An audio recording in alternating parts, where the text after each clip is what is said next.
Good to have you join us for the Reporters Roundtable, and today we are looking at the impact of labor unrest on Ghana's economy. Undoubtedly, we know that every economy depends largely on the strength and commitments of its labor force, and the public sector has been characterized with strike actions. Pressure is mounting on government to pay 20% cost of living allowance to public sector workers amid the current economic situation. In hindsight, the teacher unions have alleged that government reneged on its commitment and promised to grant them their demands on an agreed date. So on the roundtable today, we're looking at that particular subject of the labor unrest and its impact on our economy, especially around this time where there is economic crisis the world over. You can also join us via WhatsApp or text on 0557446429, 0557446429. Send in your WhatsApp message, send in your text message, and we'll be glad to receive them. Without you, the table is not complete. With me to do this, George Ramsey Benamba. He is a chief editor with the Ghana News Agency. And also with him is Clive Ekuful, who is also a chief reporter with the New Times Corporation, publishers of the Ghanaian Times. Good to have you, my friends.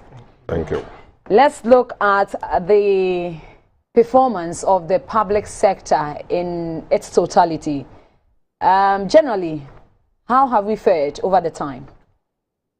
The public sector performance. That's a very big topic that needs years to discuss, not just some few minutes. But to summarize it all, the public service has performed its role for the past years, and every sector or every organization under the public service has its core mandate that it has to meet within some given time, and within that time all you are regulated by rules and regulations that you are supposed to work with. And so in trying to assess their performance, it will all depend on each organization and where you what they do and what they've been able to achieve in the past. Talking about organized labor there, you were talking of performance of organized labor. Well, they are doing, organized labor is what we are all part of. We have a core mandate of trying to do what we are expected to do, trying to ensure that the tasks given us in our various organizations are well executed, and try to also make sure that our demands will meet, our demands will commensurate what we produce, our productivity in our organizations. So for me, its assessment is very difficult as we talk now, because I think that to some extent, organized labor has performed, and let's see how it moves on. Let me bring in Clive to the conversation. Well, how has the public sector performed? How have we fared over the time? The public sector is the foundation of the country, because it forms the bureaucratic arm of the government. And so the performance of the country is a reflection of the kind of public sector we have. And so if in your thinking, if you think Ghana is performing well, then the credit goes to the public sector. If Ghana is performing abysmally, largely depends on the public sector, because it is very difficult to disaggregate the performance of the public sector from the performance of the country, because invariably all services that enables the country to function largely depends on the public sector. So I can understand why is struggling.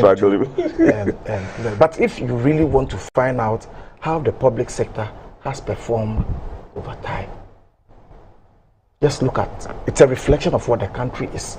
So if your health sector is performing well, then those groups within the public sector that are in charge of our health are performing well, and it's a reflection of their performance.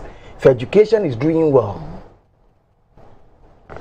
those charged within the public sector to manage our education doing that.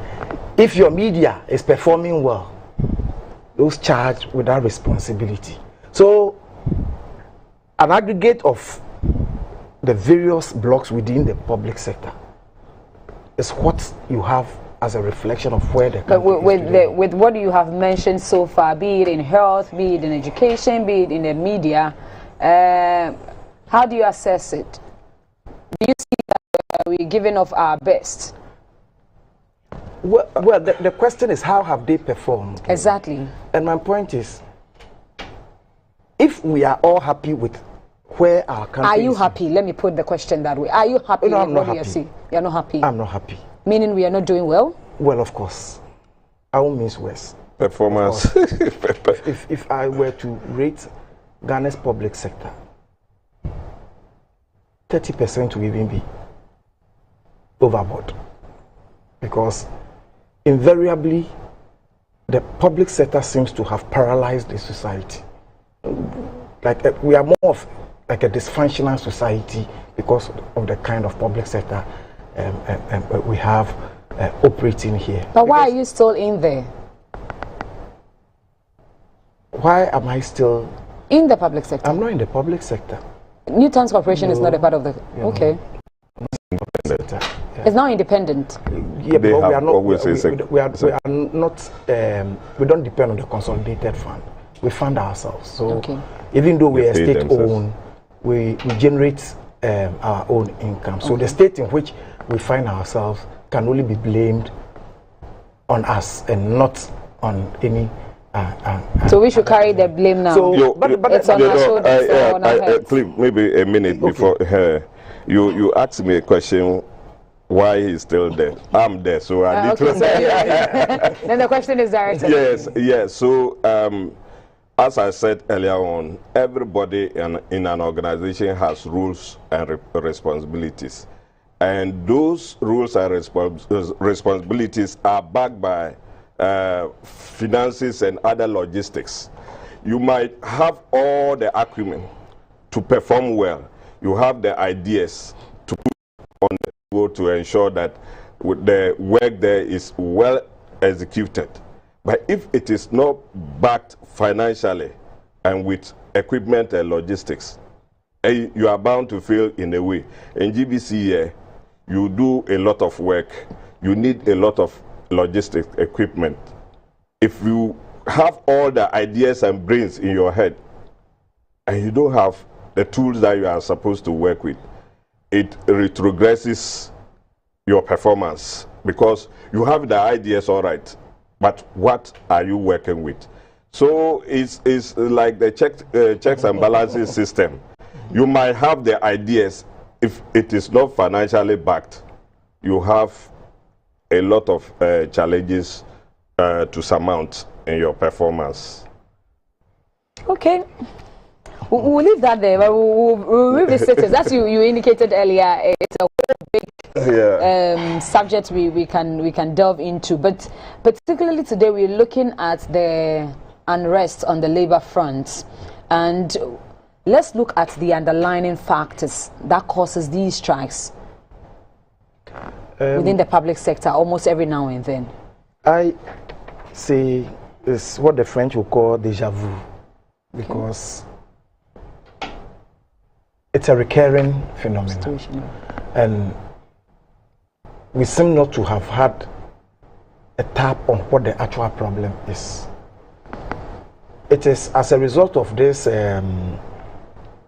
worker agitation that we initiated the salary reform called the single spine. No, not the single spine. Before the single spine, we had the price water house salaries. And I do remember vividly when the final negotiation and everything was done. Workers said they prefer their cocoa sakura to the rice water that has been given to them. So you realize that over the years, government have seen that yes, in terms of emolument of workers, there is a problem. So we have tried various schemes to try and see if we can address them. I remember during former President Ekuful's era, he made a very profound statement about where the employer pretending to pay and the employees, and the employees also pretending to be working. And so we have the chicken and the egg situation. Which one comes first? Because I say emolument is a function of productivity. So do you ensure productivity to a level so that you can pay commensurate emolument, or you offer good emolument and demand better productivity? And that is something I think we've been toying with. And that is why it's quite intriguing that instead of addressing the fundamentals, if you watch the way inflation is going in the country, if you watch where our indicators are going, I am surprised labor union will only put what they call cost of living allowance, COLA, as a panacea to the problems we are facing currently. Maybe because they are too assuming today, if government says, okay, I'm giving the 20%, and then we wake up by December, fuel prices skyrocket, have escalated. Do you go back to government for a new cost of living allowance? So we have created a vicious cycle that we seem not to be able to break away from. Unfortunately, government will only look at the revenue it generates and how, or what they call the ability to pay. And labor union is also just looking at what it can take from government, what the actual problem is. Because until we address the fundamental problem, I can tell you in the next 20 years, we will come back here still talking about workers and their compensation. And so I find it a bit intriguing that it's workers' right to demand COLA, but 20% of somebody who is taking thousands. You think it's meager, or we are being too charitable? No, it's not about being too charitable, because even if you demand for 100%, it will still depend on the ability to pay. If government is unable to pay. But I'm saying I think this presents us an opportunity to sit down and be sober and look at all the variables and decide that this time around we are going to hit it, and we hit it once, and then we wouldn't come back within the shortest possible time. If we are to come back, maybe the next decade, we will not be talking about our emolument, because we got it right. And it's understandable why public sector, because we'll always move in for the COLA, because if you watch within the public sector space, the disparity in terms of salaries, people of the core skills, because they find themselves at different within the public sector, you see the disparities in there. And very often TUC or labor unions focus just on those within the public sector, or those on government payroll. I say to myself, what of the labor force that do not belong to, do not have government as their employer? So teachers on government payroll who are today complaining do not consider the plight of their colleague teachers who are in the private sector. And when I talk about the private sector, I'm not talking about the so-called international schools, because they have a different scheme altogether. But majority are in the so-called private because we all operate within the same economy. You understand? So we are all beaten by the hardships the economy presents. So for me, I think this time is a matter of, because at the end of the day, if government feel frustrated to a level, it may give in. But don't forget, government may give with the right hand and use the left hand to take it back from you. Because all government will have to do is to go back to parliament and introduce a new tax. And once that tax is introduced, what government has given to you with the right hand, he takes back with the left hand. But I sincerely believe that our dawns in labor issues, our dawns in economy, this is the time. Let's seize this opportunity, sit and judge. Let's look at all the variables. How can we push our productivity forward? And how do we ensure that we bring every Ghanaian worker, whether in the public or in the private sector, to ensure that we have somehow equitable salary for the benefit of all? But isn't the single spine salary structure taking care of this? If you talk about it, no, it was supposed to. It was supposed to take care of the differences, the inequalities that we find in public sector salary structures. But as it stands now, those from the beginning, I think we were told that they were going to look at various qualifications. Salaries were going to be based on qualifications and schedules, so that if you are an editor at a GBC, you should take the same salary like editor at Ghanaian Times. And so also based on your qualification. If you are holding this position and maybe you are a first degree holder, he's also a first degree holder, then you should be able to be pegged at the same level, you take the same salary. As it starts now, even in the same public service, with the same qualification, some are taken far higher than their colleagues at different organizations. And for me, I think that the single spine has not been able to resolve the salary issues that we have had all over the years. And going back to the factors that you were talking of, we all know what is going on now. Poor salaries. And if you remember the last 2 years, the public sector, because of COVID, has not received any massive increment in salaries. If you remember, last year, 2021, public sector workers were given a paltry 4% increment. This year, it moved from the 4% to 7%. Fuel prices moved from 6.7 cedis per liter at the beginning of the year, that is January, February.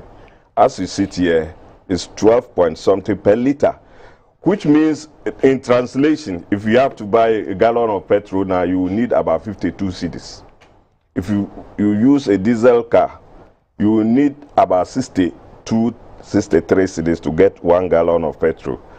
So situations are not the same as they were at the beginning of the year. Situations are not the same as they were a year or two before.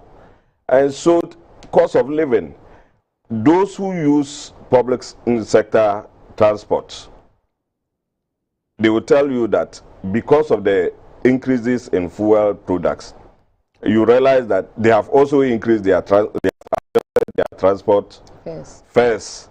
And so, the 10 cedis that you were using on daily basis from your home to work and back can no longer hold, because you will now need about 20 cedis too.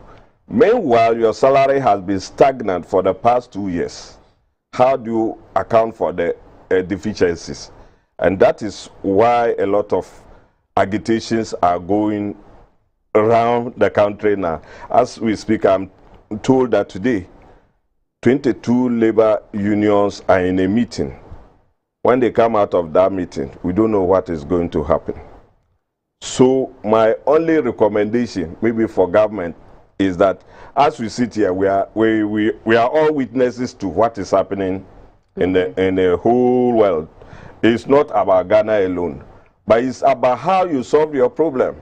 If you have issues and you need to solve that issue, and you don't have amicable ways of solving the issues, and you become aggressional, you create more problems. And I'm just thinking that, I'm believing that government will have a very soft spot for the workers, find an amicable solution.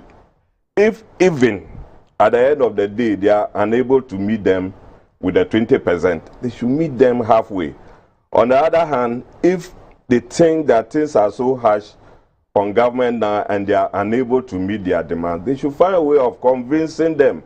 Because workers are also agitated, and workers are agitated, even the labor union, the leaders. Because the fear is that if they go and government does not give what, haven't you said about our leaders in the past? Most of the time when they go and they don't get what they need, we the workers will tell leaders that they believe government has bribed them. So they are also in a very fixed and tight situation. So as it stands now, the factors are clear. The situation is clear for everybody. But government and labor unions need to sit down, organize themselves, talk to them, especially with the schools. Right now, the schools are all closed. I have a lot of people who have withdrawn their children because they prefer them to be at home than taking them to school. What are they going to do in school? What if they go there and they are playing and hurt each other?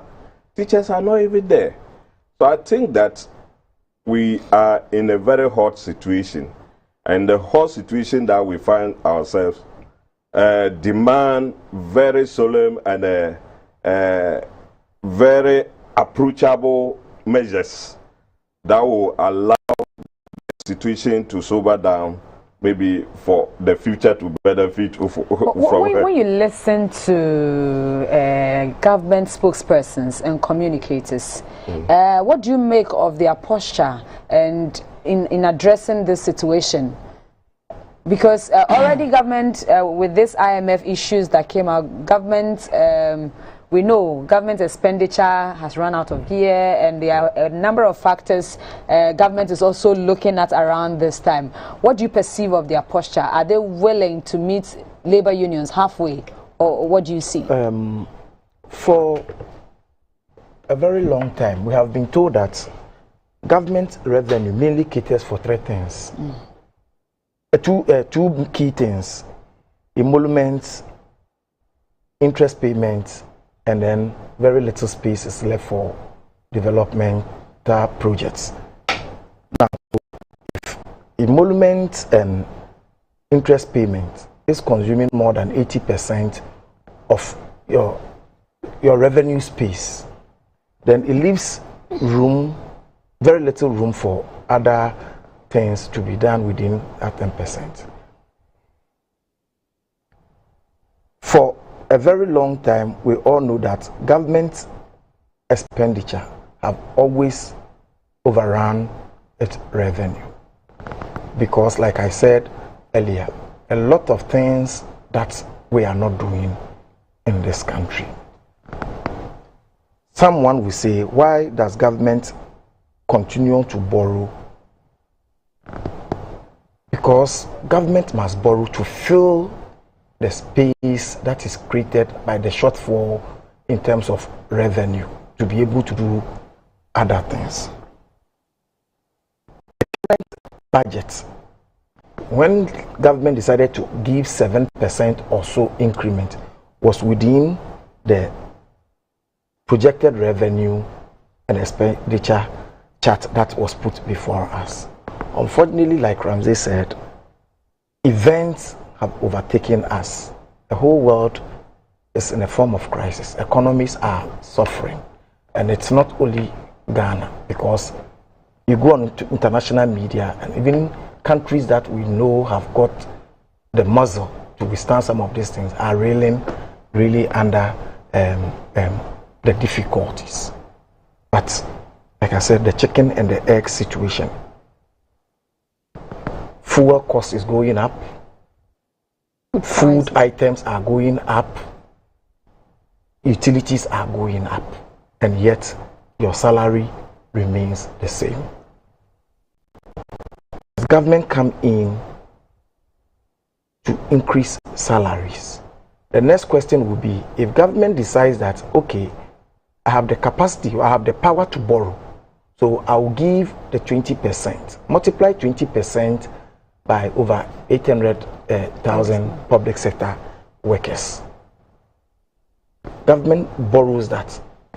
It will come back to haunt all of us, because already you have indicated that for year in, year out, our revenue, if you do the split, largely consumed by emoluments and interest. So if government borrows, then we'll come in to look at interest, because we'll have to pay for that particular interest. It's a very difficult situation, and I do understand. It is more of moral fight than who is right or who is wrong at this level. Why am I saying so? I'm saying so because, yes, we do appreciate the fact that government ministers and appointees have reduced, slashed their salaries by 30%. But this is the time where we need our leaders to demonstrate more sacrifices.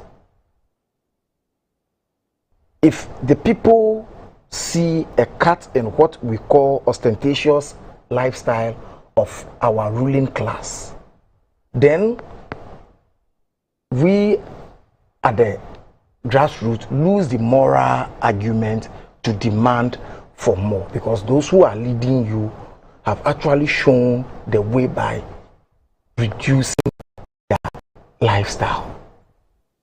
And when I say the lifestyle, what exactly are we talking about? How can you talk about austerity and still be driving V8s in and around the capital? These are high consuming vehicles. They're high consuming vehicles. So it is not about whether government increases or not, because I believe the increment itself may not necessarily alleviate the plight, because if you look at the projection, the trajectory, the economy is moving. It doesn't look like it is going to abate anytime soon. It's likely next month you may not be. You are talking about buying a gallon of diesel for 62 Ghana cedis. You may end up buying a gallon of diesel for 80 or 100. But at least they can cushion workers a bit. You see, it will be eroded, and that is why the issue of sacrifice. So when the address during the Eid, it talks about all of us making sacrifices. But I'm saying, yes, at this level, leadership must do more sacrifice than the others.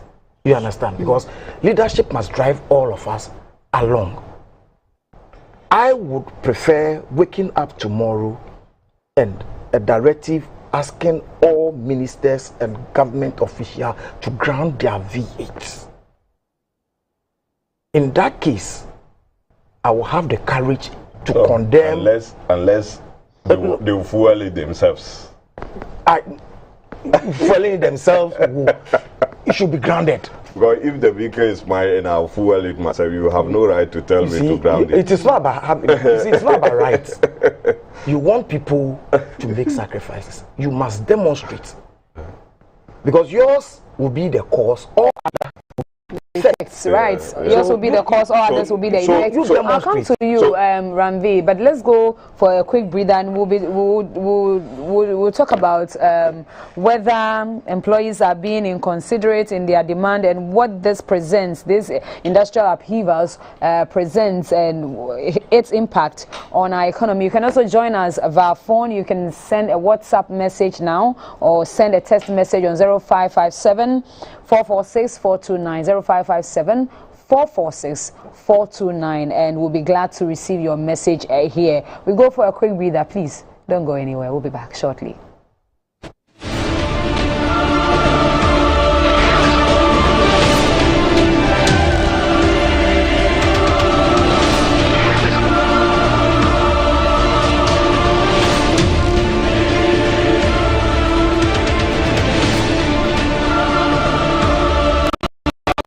Spear, pastor of the Fundamental Baptist Church International in Kumasi, Ghana.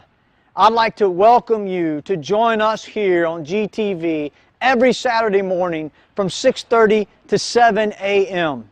Please join us as we discuss the scriptures each and every Saturday morning. God bless you.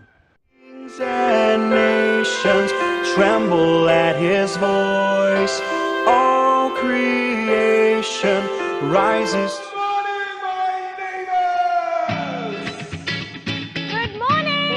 Good morning. It's a good morning, and we serve you breakfast. Not just any breakfast. Sizzling helping.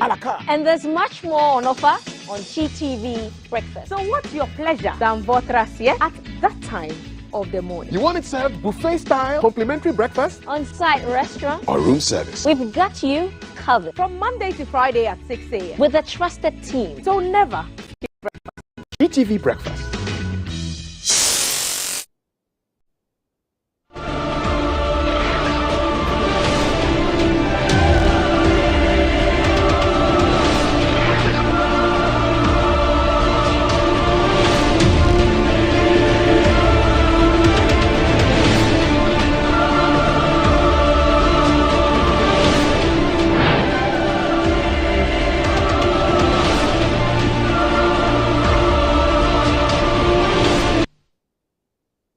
Good to have you stay as a roundtable when we're looking at the impact of the labor unrest on Ghana's economy, and we have been discussing so far the assessment or the performance of our labor force here in Ghana. We have been looking at the underlying factors and other issues pertaining to agitations and the demand for the 20% cost of living allowance by public sector workers and strike currently ongoing in the country. I have this message from Esiedu from Drobo. He says, my take is that about 60% of total receipts of the country is distributed among politicians as remuneration. So until a total overhaul of salary structure is done, strikes and demonstrations are going to continue. I also side with Cliff that it has to be leadership by example around this time. Without the example, don't expect us workers to also pay heed to what the president is. Yes, we understand his plea because we know that his expenditure has way run out of his revenue. But we can't compromise any longer because they are not showing leadership by example. Okay, please, Mr. Cliff, have you forgotten that president increased his by 78%, while workers are receiving 4% and 7% respectively?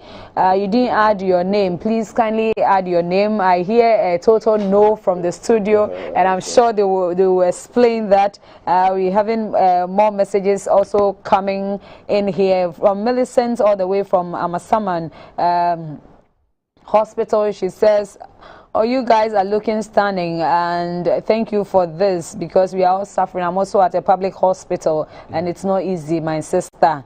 Okay, let me see. I have Lexis, who is also a lawyer. Lexis says, look, Becky, we are coming to the studio right away. Government has to do something. Oh, the government has to do something. That's what you sent, Lexis. Let me have this one too from... I had one message here. Yes, I have Sarah Awuah. Sarah Awuah says, you guys are doing great, and it's good to be talking about this around this time. We really need somebody to talk for employees. Okay, right. So let's look. Is it an issue of bad faith on the side of the employer, or is it that employees are being inconsiderate in their demand? Employees can never be inconsiderate. I think from the beginning I said something that we have come to the crossroads, and we will need some amicable solutions to the issues that are confronting us now. Because I mentioned also that for the past 2 years, salaries have not received any significant increase. Last year 4%, 2022 7%. So that percentage can only be meaningful have a very good salary. So I think that because of the current issues that we face, if government decides to do something, they should be doing it on a graduated level. Some years back, during the revolution, there were something like that, graduation of salaries or percentages, where those who take bigger salaries are given smaller percentages.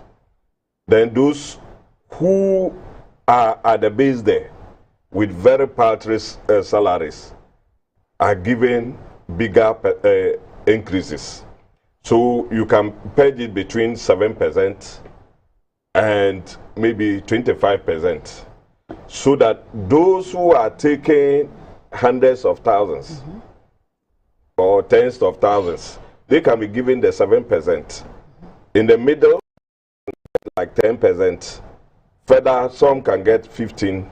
Then those at the base will be given the 25%. If we are able to do that, we'll raise, I mean, somebody who is receiving, he said 1,700 or 1,500. Even if we give him 25%, it will be better, but it will be better than putting him at the same level with somebody who is taking 15,000, 20,000. Then you give all of them 10% across board.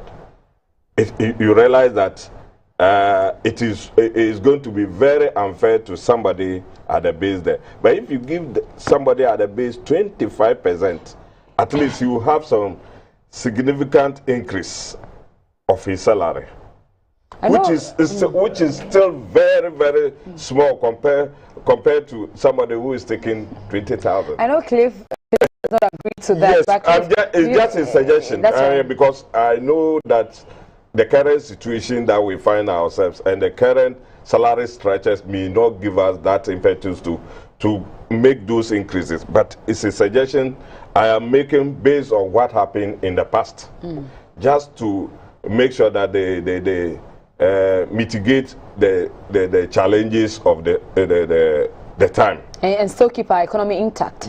Right now, that's why I cannot talk much about it, because we all know what we are going through. And so the workers, I cannot say that they are acting in bad faith. It is the situation. We outlined some of the challenges that we are facing. High cost of food, high cost of transportation, high cost of fuel, high cost of everything is skyrocketing. Yes, let me take Nana Kwame from Opasco in somewhere. I wonder what is motivating the public sector calling strike here and there. Why are they being so insensitive to the government? The government's efforts in resuscitating the economy. I hope their actions are not politically motivated. Greetings to Honorable Alexander Fenyomakin. Okay, thank you, Nana Kwame from Opasco. Nana Kwame thinks workers are being insensitive and they should help government put our economy together. Ishahaku Abdul Ganiyu from Tamale said, please, can we stop the hypocrisy? The journalist asking the questions, are you paid well at GBC? I think you're directing it to me. Jaku, okay, I get it. The fact is that President Ekuful is either confused or not in touch with the times we are in. Oh, Jaku, I'm not sure, because he's at the helm of affairs and he knows exactly what is happening within our country around this time. But I think it's a hypothetical one. Right. This one says, hi, hosts. You are doing great. And I love the perspective and the analysis from your panel. Those are great questions and great answers coming there. You didn't add your name. I have, please, madam, kindly let Mr. Cliff understand that we are not going until they hear our cry. This one is coming from Ahin Kwabena from Akumadang. Public sector workers said they are not going anywhere until the government hears their cry. I don't know, somebody sent a document. This one is the Council of State versus others. This is a law report giving us a reckless spending. Council of States ranging it from teachers to nurses, doctors and lecturers, and he's giving us Council of State members in 4 years took 1,620 207,160. That is equal to $207,154. And all Council of State 1 members in 4 years, 50,410. I think you want to make a point with that. Well, if I am assuming what you want to say, then public sector workers also demand, their demand is in the right direction. Emmanuel from Bechem, please, 20% is not too big for the government. Why can't he pay this once and for all? Emmanuel, thank you. Let me take a final one from here. Then Cliff, I know you're not in agreement with Benamba. Please, government have to do something for the teachers, and not just teachers, but all other public sector workers, because the times are hard. You didn't add your name, unfortunately. Cliff, come in quickly so that we look at the impact it has on our economy. So, if government Ramsey, quickly, Ramsey talks about graduation. Of course, somebody will then go to court and sue for discrimination. Yeah. Because how do we call it? Is it equal pay for equal skills? Work value. Yeah. Equal pay for work of equal value. Yeah. So, of what would be the basis for denying me a certain percentage just because somebody finds him or herself at the bottom where his or her skills racism? The challenge, like I said from the beginning, is the fact that we have not been able to put a tap on what the real issues are. I have seen people circulate the document about Article 71 holders. In terms of its legality, nobody can hold it against Article 71 holders.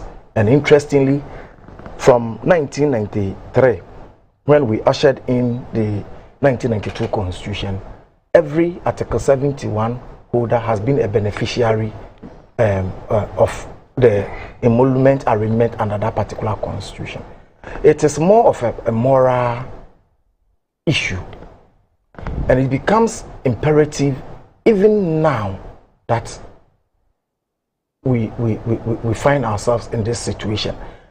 And the more people circulate such documents, the more the ordinary worker gets agitated. And in the course of the emotional milieu, we tend to lose what the rare issues are. There are some who argue that people who fall within the Article 71 are deserving of what they get. That is fair. Then workers will also demand what they feel they deserve. Then the issue of productivity comes in. Then the question will be, how much more productive are Article 71 holders than those who fall outside the Article 71? And that's why I said from the beginning that this particular situation, the economic challenge we find ourselves, presents us the opportunity to sit and judge. See, how do we restructure our emolument? That, yes, you can never have a uniform salary structure across. There will be disparities, but would the differences be so much such that a professor at the university, what he takes at the end of the day pales into insignificant if you compared it with someone on the Article 71. Those are the rare issues. I've heard people raise issues about what they do, others do not do. But at the end of the day, people do not care about what you do that others do not do. At the end of the day, you are drawing from the consolidated fund. And what you do that others do not do, others will equally tell you they also do what you also not do. You understand? Okay. So we need to have a conversation around it. I have always wondered why I have never seen TUC or any labor union call for strike when the employer fails to provide the basic tools that we need in order to function effectively. if productivity, our emolument depends on productivity, then we ourselves must be interested in what we produce, how productive we are, because once we produce and we know that we are producing justifiably, then it makes us have the moral courage to confront the employer, tell the employer that when we look into the kitty, our work has contributed so much, and so we are deserving of what we are asking for. And that you are looking at this as a long-term measure. It should. Why? But this is the time. This is the time where even labor itself agree that yes, the whole world is in a certain situation. We understand the economy, but at the end of the day, we are feeling the pinch. I buy fuel, and I'm feeling the pinch. You understand? But I won't be too emotional to assume that government like Alibaba can wave a certain magic wand to provide. We need to sit down, talk, so that we don't come back to this. And somebody raised the issue about why people are. It looks as if labor union have become a political pawn, where people believe politicians use them for. It's largely because every government have had one form of this agitation, and we are still not solving the problem. I say let government provide cola, and we'll come back here talking about cola. Okay, cola again and cola another day. Cola again. Should government buy in? What is the impact on our economy? It's already clear that because should government buy in, the impact of it, we all know what is going on now, that we have no money. The country is broke, and that is why they are turning to IMF.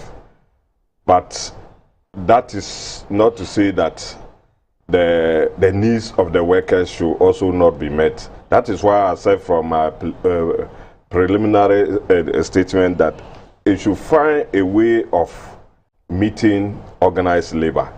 If even the money is not available now, there should be pledges. That's why we have words like pledges and promises. It should have pledges and promises that will be well documented to tell the workers that for now, maybe we are hard up. We don't have it. When we get it, we will make sure that we'll pay you and pay you in arrears. I think give timelines when they will pay and pay arrears. The workers are also human beings. They understand situations. They know what is going on.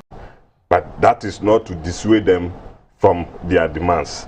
So I think that compromise and consensus building is very necessary at this particular moment. Compromise and consensus building is necessary. Let me pick just 3 of our messages because I have a number of them here, and I'm so grateful that you were able to send it. Unfortunately, my time is up, so please bear with me if I read only 3 of this. One says, I love GTV and GBC News for all your programs because they are very educative. Thank you so much. Kindly talk about Ghana police salaries. They are also suffering because nobody is speaking for them. It's always about teachers, nurses, doctors, and public sector, where you just put us all into one basket.